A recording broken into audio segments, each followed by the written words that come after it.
but this is Mackinaw Area Public Library and Oral History. And so, what is your full name? Robert Desy, better known as Bob No middle name, Bob? Francis. That's what I wanted to hear. So, do we have your permission to record this interview? I suppose. So, tell us where and when you were born. Well, I was born in Sheboygan, May 27th, 1947. And I've lived in Mackinaw all my life except for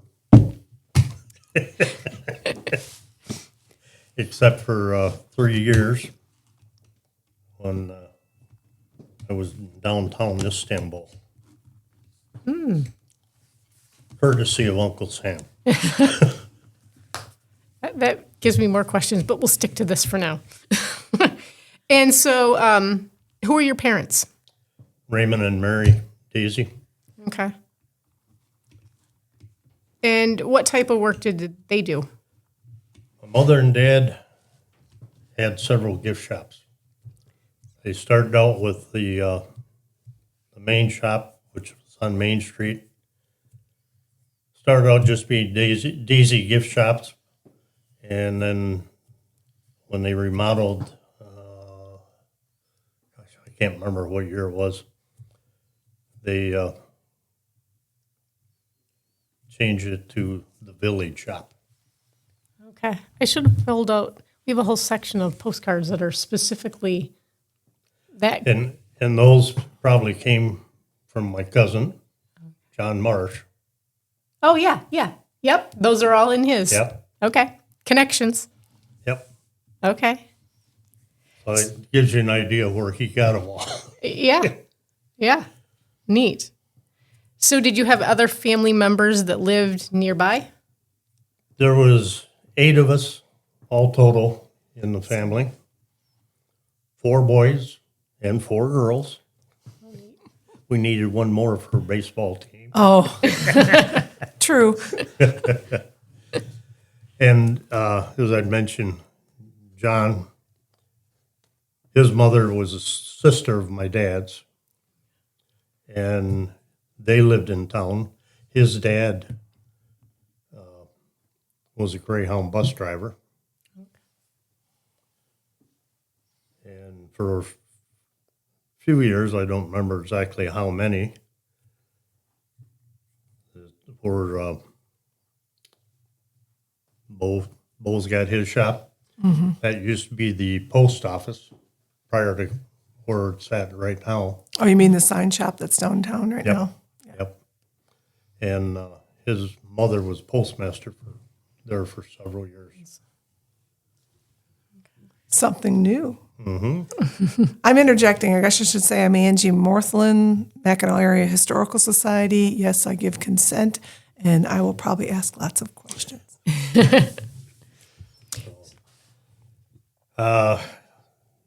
Now, immediate family, there's myself here. I've got a brother in Gaylord, a sister in Sterling Heights, another brother in Ray, Michigan, down in Macomb County, and then 2 sisters out in Flagstaff. And I'm going to step in Arizona. here. Can you say their names in the order of birth? I mean, that kind of helps when people are doing research. Okay. They're saying, because there's a lot of people in Gaylord that could be your brother. Just saying. Okay, the oldest one, my sister Geraldine, is in Sterling Heights. Then my brother Raymond is in Ray, Michigan. And of course, then there's me. And then my brother Mike, who's out in Las Vegas. My brother Paul, who's in Gaylord. He's the GM of Zips Harley Davidson down there.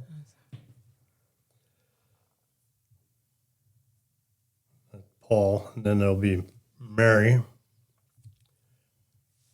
she and my sister Carmel, who was the youngest one, are out in Flagstaff. And then my next to the youngest sister, Teresa, is in Wisconsin. And I can't tell you the city right off. We'll try to find her. Well, actually, No, don't worry about it. I think I've got it somewhere, but I don't remember. So growing up, what was your community like? Like outside your family, what kind of activities that took place in your community? Well, back then, it was like any community back then. You went outside early in the morning, played all day long. Sometimes you came home for lunch. Other times you ate at a neighbor's house where everybody was playing, and you were home for supper. Were you in any service groups as a kid, like the Boy Scouts? We had Boy Scout troop back then, and Cub Scout. Otherwise, it was a neighborhood. Oh yeah, group. And you guys went to old school? Yep. Yep. Which is no longer there. There's a nice park there. Yeah. And that was right next door to home. We lived in the first house west of the school on Sinclair Street. Was baseball your favorite thing? Did you love baseball? We did whatever. Okay. If there was baseball, basketball, Did you ride the ferries too? from time to time, you would go down, hop on a ferry and go for a ride. Probably had to pay in night crawlers or something too. Yeah, I don't ever remember. You just walked on and the crew recognized Yeah, you. they know And you. so, Now, was your family from around here, or did they move here? my dad was born, raised, and passed away in the same house. Oh, wow. When did his parents come here? I mean, when did your family originate in Mackinaw City? I don't remember the year, but Grandpa moved here. He and his family from Montreal, and they were originally in the logging camps out at Carp River. Oh. And when that closed down, they moved into town, and Grandpa had several restaurants. And the last restaurant he had was known as the Birchwood Cafe, where the Pancake Chef Okay. is now. Oh. And that was also the Greyhound bus station. And they sold that, built the store where Catch-22 is now. Yeah, Catch-22, yeah. Yeah. that was Cunningham's beforehand. the original gift shop. In fact, they opened that in 1947. And that was the same year that the old Greyhound bus station, which is now multiple shops down there, that's when that was open. Okay. So that's when the buses quit running into the Birchwood and went down there. Changed directions. And of course, my dad, it was just after the war. And cement blocks were hard to come by. So my dad and the fella, Pete Alexander, was building the building next door. And they used to go to Sheboygan during the day and make the cement blocks. Oh, wow. At the cement factory there. Yep. It still exists, yeah. Yep. And then, Stop the recording. as I was saying, my dad and Pete Alexander and several others would go to Sheboygan during the day and pour cement blocks. They had a mold that they used. And the next day when they went over, they would bring back the blocks they made the previous day. So where Loon Feather has been, that was Alexander's building. Okay. That was a plumbing and electrical business. I believe we've got a postcard with that as well. Yeah. Okay. Yeah. And most buildings have a double wall between them on Main Street. And because of the scarcity of the blocks, they had a common wall. They shared a, Absolutely. The resources. so that was how the business started. And as I mentioned, prior to that, he and my grandfather owned and run the Birchwood Cafe. And I guess he couldn't quite get out of the restaurant business totally. He was well So, known in the yeah. town. Everybody loved going there. Yeah. So he put a soda fountain in the store. And that got to be the coffee club, where people would come down and get their mail and stop and have coffee. And Nice. our neighbor lady of ours who lived across the street from us on Sinclair Street was a baker. She was also an aunt of my Uncle Lloyd. What was her name? Is what I want to know. I'm getting there. Okay. You're teasing us now. Okay.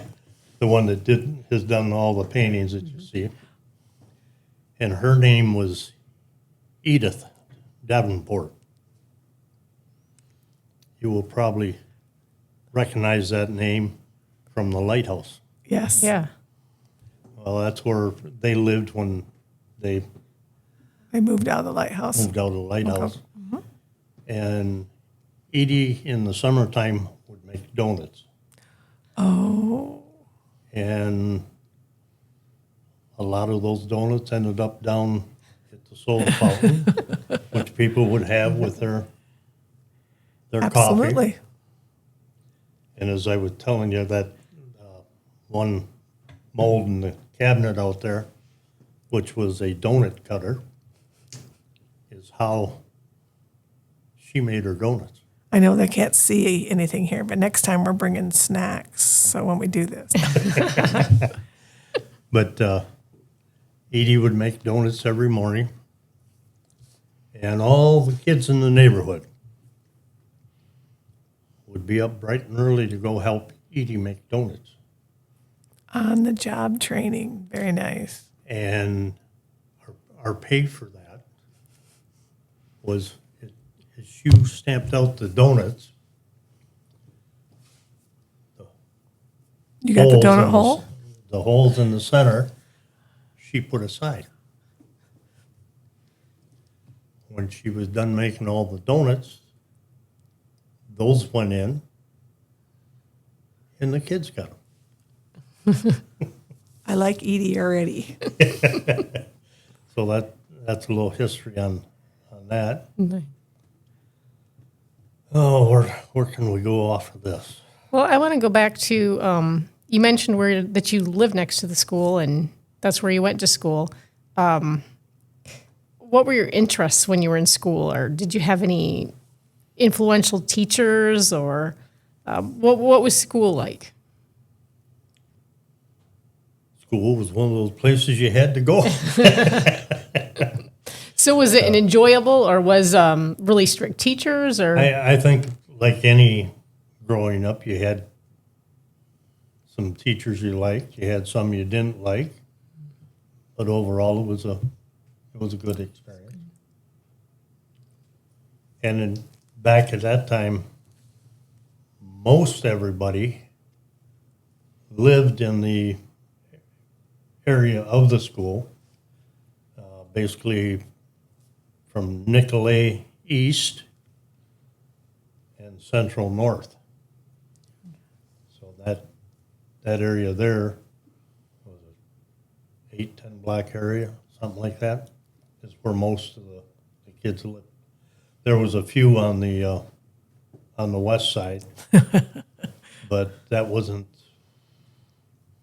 that heavily populated at that time.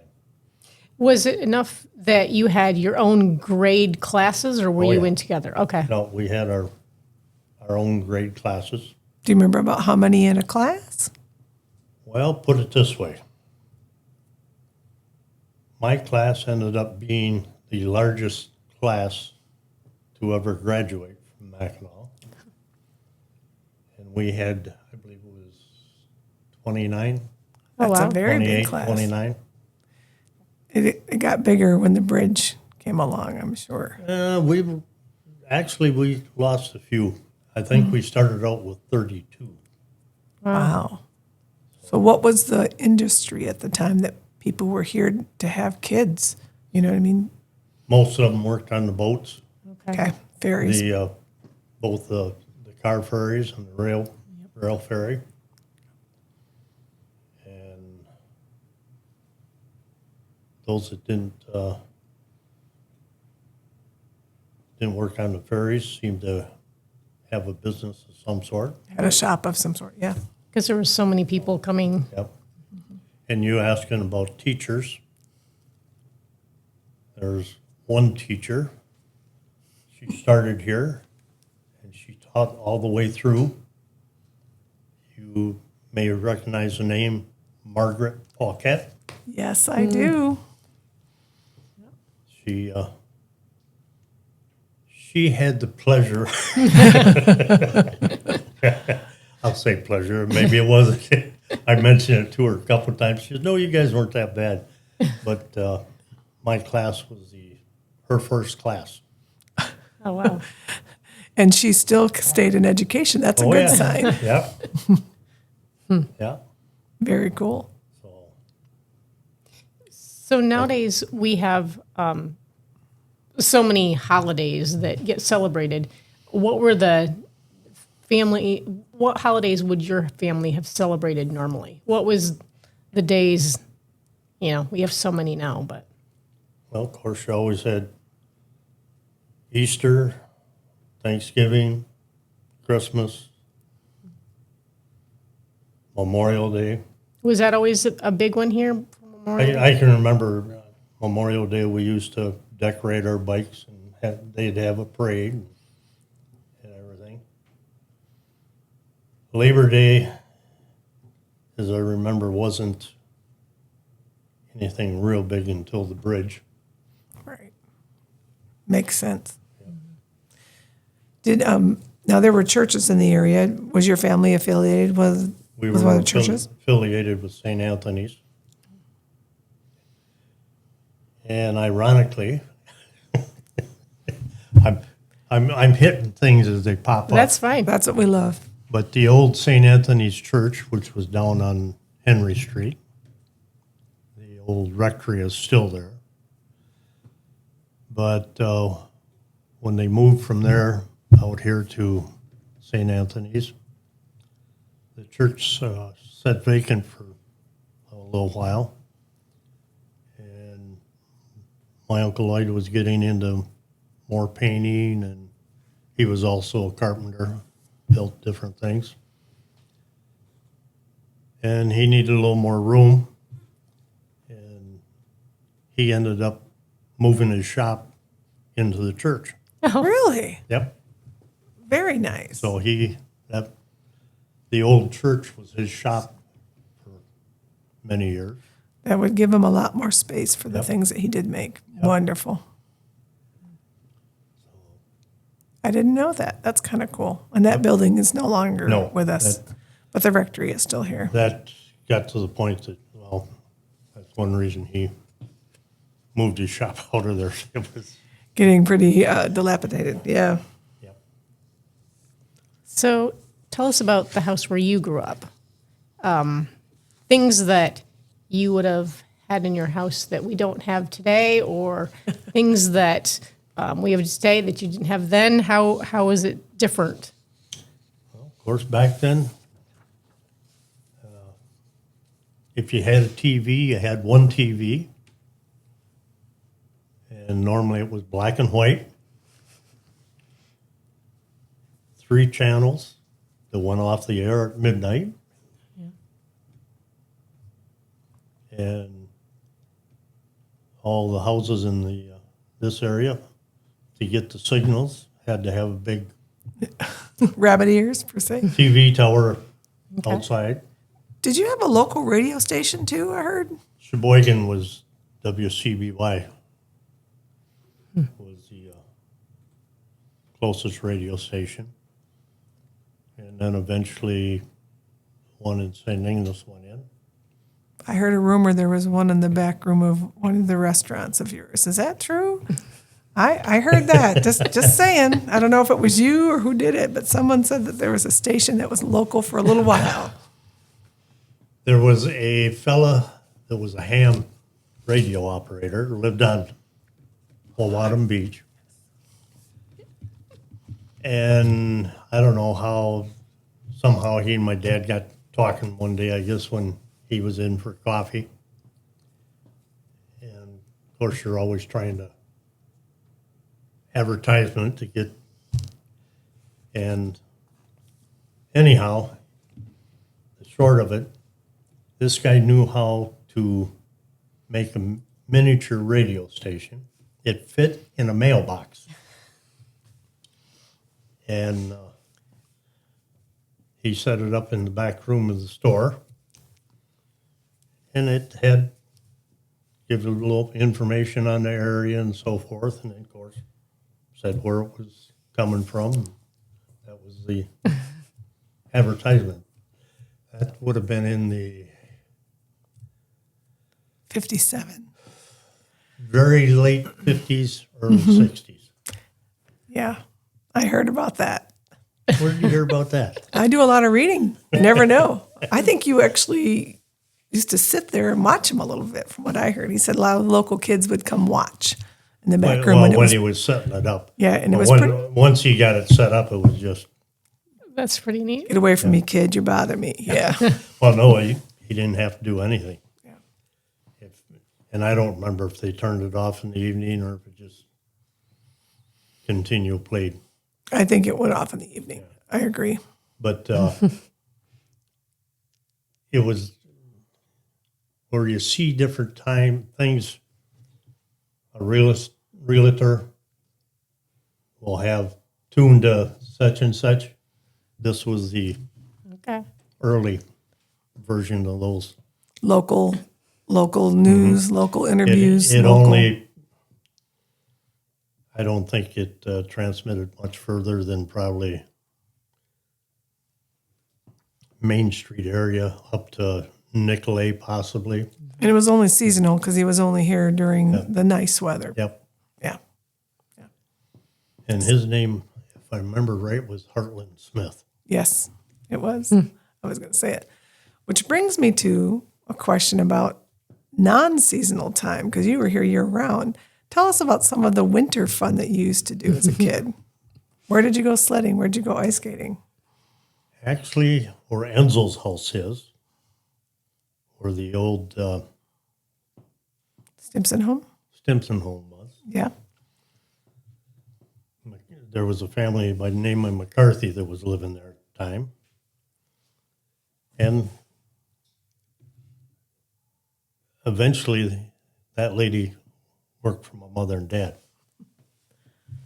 But anyhow, there was alongside the house was a good hill. And they had no problem. With the kids coming over and sledding there. And that was one of the sledding hills for weekends, holidays when you weren't in school. And mentioning that Helen, worked for my mother and dad. My dad started out with the one store, and then across the street were next door to where Cutting Hands was. He ended up putting in another gift shop, and he sort of specialized in moccasins.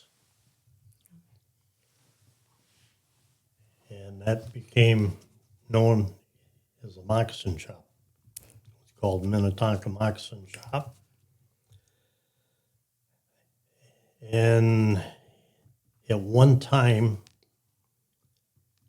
he was the largest distributor of Minnetonka moccasins.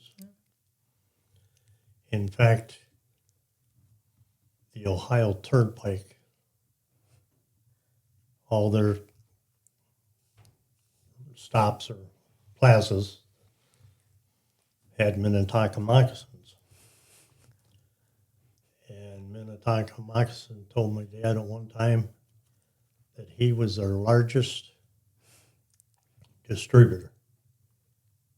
He sold more moccasins than all of the plazas on the Ohio Turnpike. Wow. No, do you own a pair of those? I have a pair. I don't. I used to have them. I wore them all out. And Christmas gift. I'll think about it. Tanya, did you have a pair?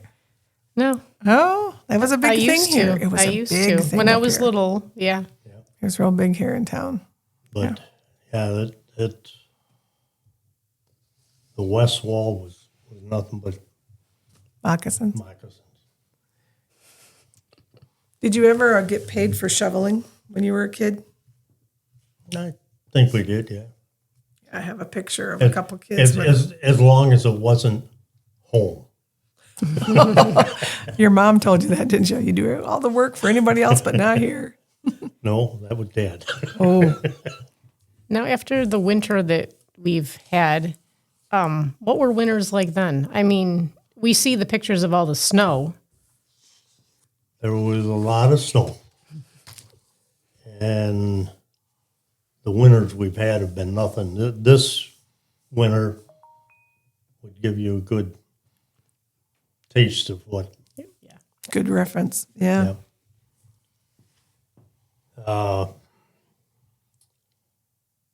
Wintertime, well, over on the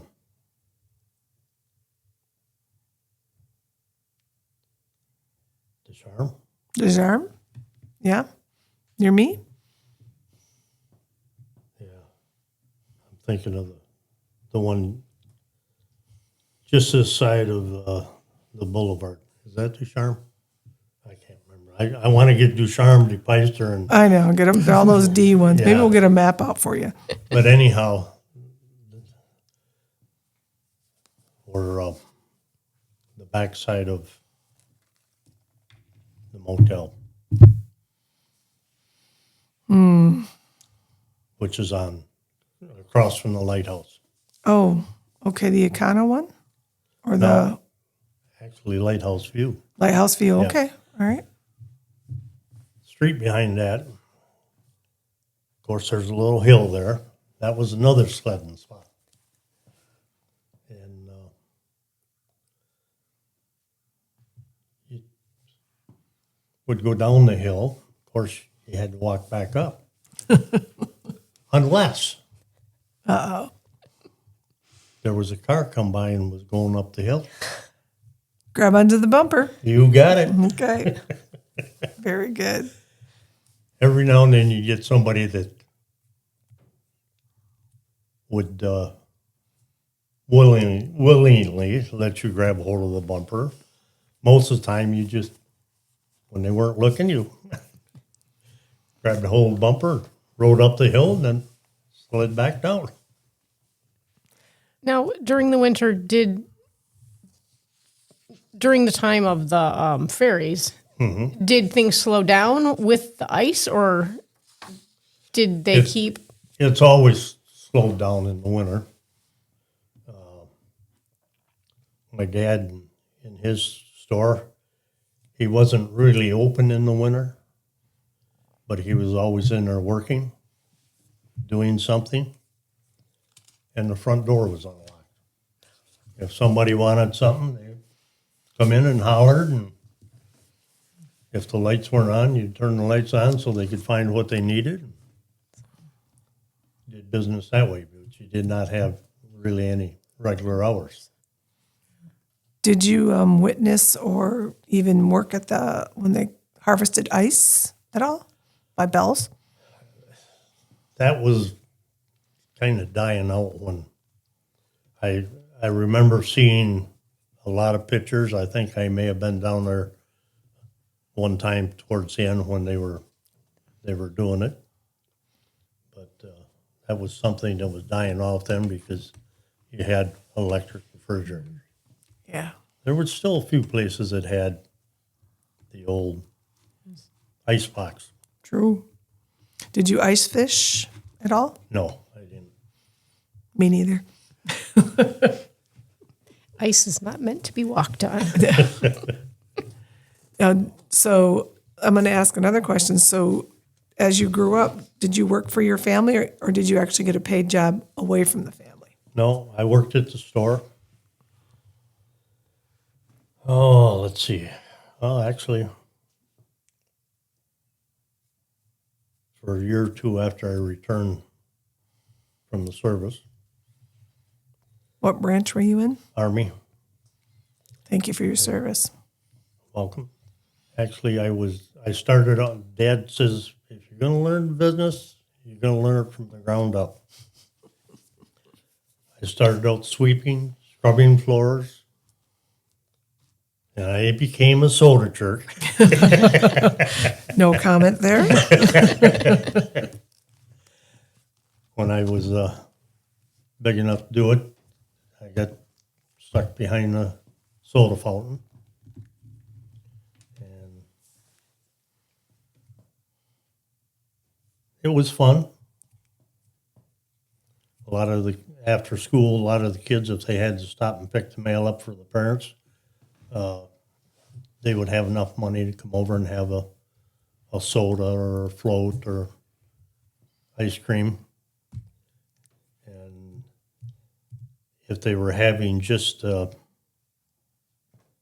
a Coke or something, we had all kinds of flavors.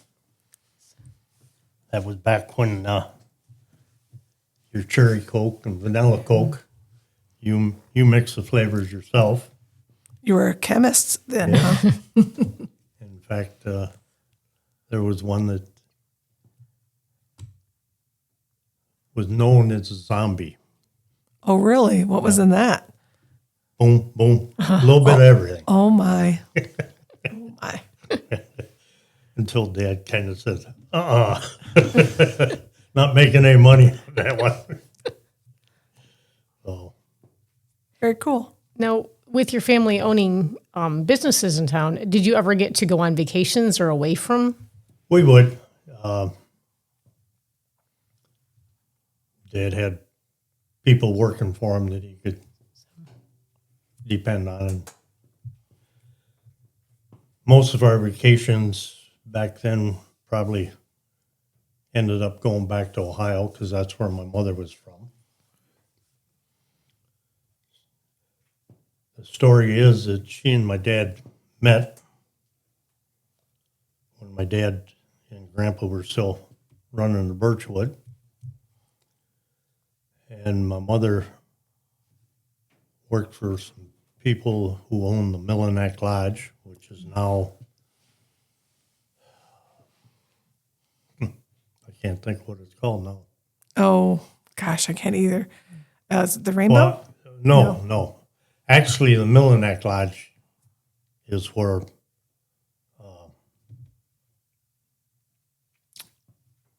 I know it's hard to think of these names that come back up to us. Bridge Vista, the water park. Oh, yeah. Actually, the Mackinaw Lodge was in there. I was thinking of the one next to it. Yeah. Further down. Right next to it. But anyhow, my mother worked for those people in Ohio. she'd babysit for them. And of course, when they came up to run the motel in the summer, they'd bring her along for the babysitter. Not a bad place to babysit. No. And if I remember right, I believe they had a car dealership in Mansfield. Ah, And she ended up working for them in that for a while. But the story is that she and my dad passed each other on Main Street one day. And they caught each other taking a second look, turning heads. which was just about where the store is, in front of where the store got built. So Nice. So after school, you said you were in the military. Did you go straight from school to the military, or did you do something in between? I spent a year at Davenport. And that summer, when I was home, Army recruiter stopped in the store to talk to me. And I said, nah, I'm not interested. And he says, well, I'll leave you my card. I just left the draft board and you're coming up. Well, I figured he would that was his selling point. That was probably a week, maybe 2 weeks later. I got my greeting and salutations. Your invitation. Yes. So I called him and we talked, and I enlisted so I could get in the field that I wanted. Which was Administration. logistics too, huh? I was looking for finance, but that all fell under administration, and I ended up being just a general administration. Not just you served, and you went many places. How many years did you serve? 3. And you came back here? Did you do something else, or did you No, stay here? I came back here, and I got out in 69. Yeah. So it's been 70, 71. I worked at the store. And then fall of that year, Sheboygan County was starting their road patrol. So I applied and was one of them that was hired. They were hiring 6 guys to start with, 3 of them with experience, and 3 of us that were Not as versed. Green. So I spent a year there. I got hired in February of 72. And July 28th of 72, very unexpectedly, my dad passed away. And it was later that year that, actually, I guess it was probably early the next year when I bowed out of there to come back and help my mother at the store. And Were you married yet? nope, Nope, not yet. Okay. that's later down. Might be a whole different story. That wasn't until 78. But I come back and was helping my mother in the store. And we had a warehouse for the stores then, which is where the, I think, tattoo shop's in there. Oh, yes. Yep, just north of the bakery. Yes. Anyhow, I was working there one day, getting things straightened around, getting stock for the stores, and I hear a car pull up outside. I looked. It was a police car. He was a chief. So I went out. He says,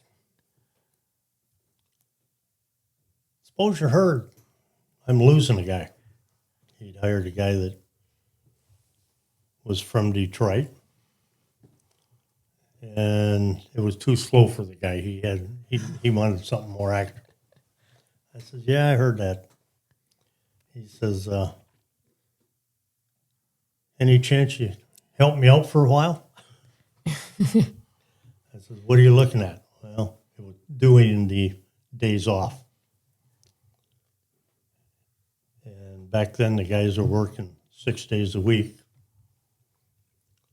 And their days off were Friday night, midnight,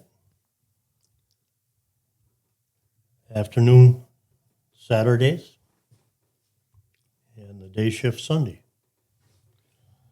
So I worked the days off, and I'd go in at midnight, get off at 8, come back in at 4, get off at midnight, come back in at 8. And I did that for several years. Actually, in that time, it was after I started helping out there, I bought my first house. And I went into work one day, and the chief's there, and he kind of grinning. He says, so you bought a house? Yep. That mean you're going to stick around for a while? Of course, I won't say how I replied. But he says, I thought so. And that's how I ended up with my career with the police department. How many years did you serve here? 38, Oh, Thank you for that, too. a job I never applied for, but I retired from.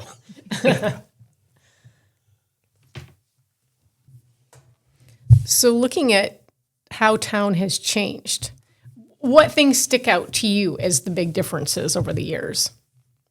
Well, right offhand, it used to be when people came to town and was looking for an address or somebody that lived here.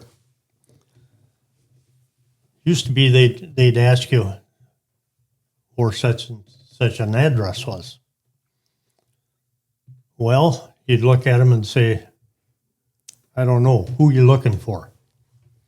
And they would tell you who they were looking for. Oh, go down here 2 blocks, hang a right, go a block, hang a left, go down about 4 houses, and that's, that was how you give the directions.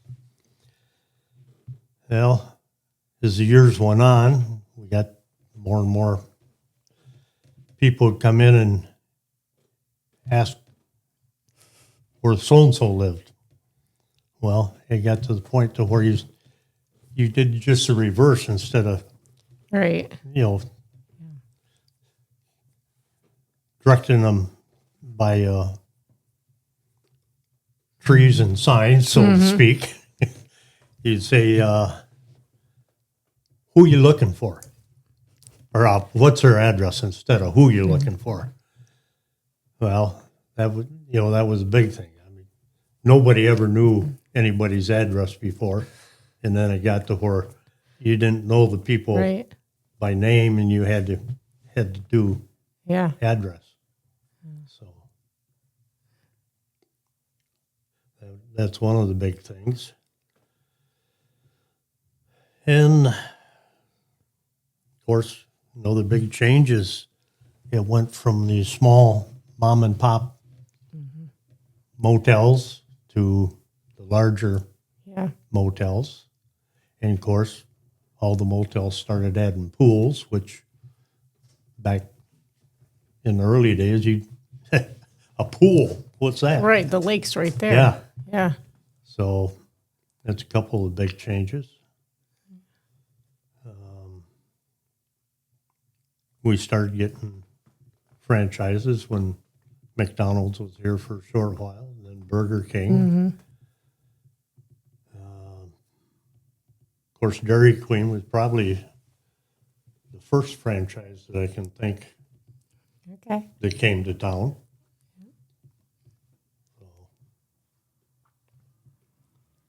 Now, are there any, we think of like historic events that everybody remembers. Was there anything in Mackinac history that everybody remembers? You know, things that happened that ended up being really good stories afterwards?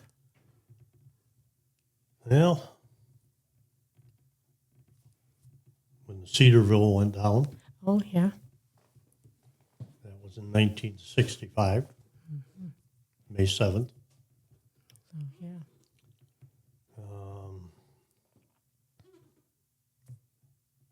I'm trying to think what else. Of course, opening of the bridge. Was Right. That was huge. Yep.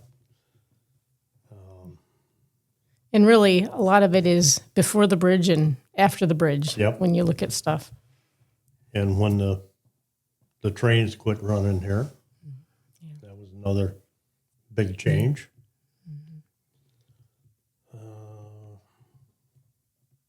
Those are the big events for Mackinac. Yeah, I'm trying to.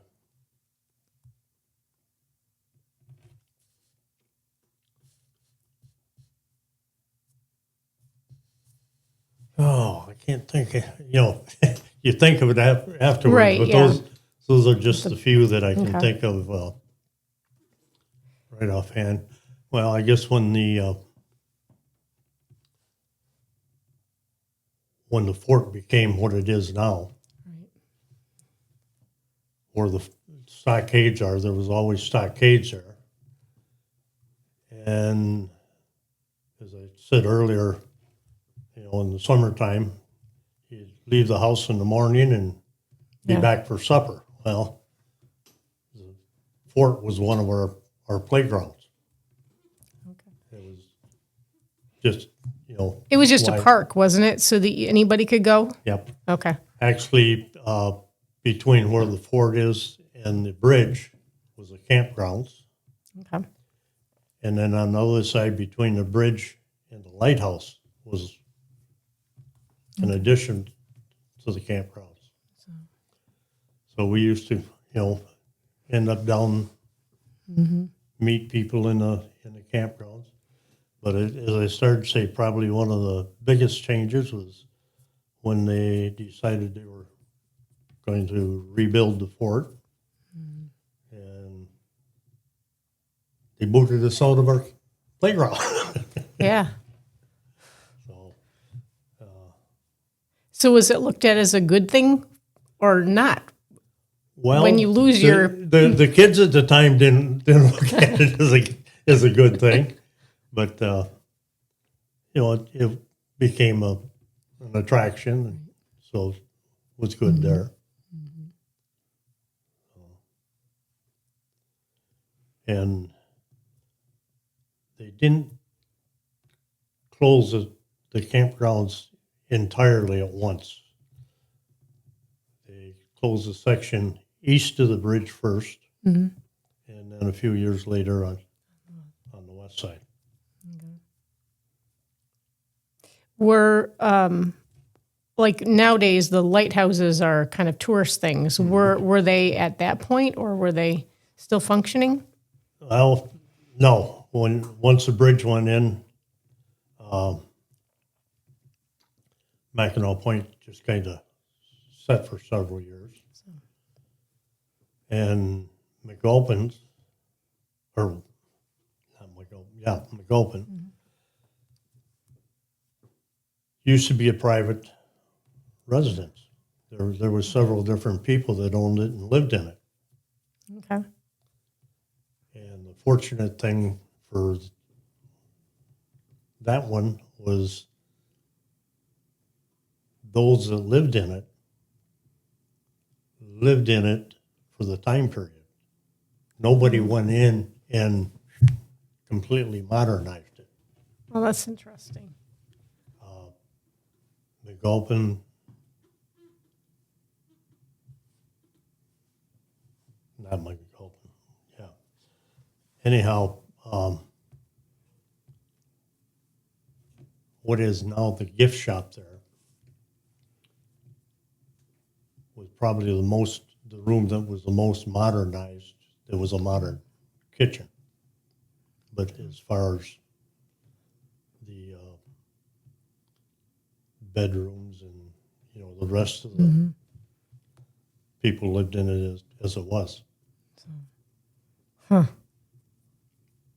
So looking back at, Mackinac, what kind of, what story or if someone's not familiar with Mackinac, to give them an idea of what it was like? Do you have a story, just thoughts on someone who's not familiar with? Well, it's kind of hard because everybody has a little bit different interest. You'll come here with interest of one thing, somebody else will come with an interest of something else. So, it kind of depends on the individuals. Yeah, that there's you're so many talking to, aspects. whose Yeah. interest. The hill out there at McAlpin's used to be a good sledding hill. Of course, it never used to be plowed because there was nothing down there. But there's houses and et cetera down there now. But that was always another good sledding hill. When the pipeline went in, when that was first finished, that was an open area, so that was another good sledding hill. But then as the vegetation started Right. growing up, that kind of ended that. But yeah. Well, we're at the end now, so it's if you have anything else to add that you can think of, any other that we've missed. I know we've missed a lot, but this was There's a lot, but nothing I can think of particularly. Right particularly okay. Well, thank you for your time, and Yep. we appreciate it. now. Okay.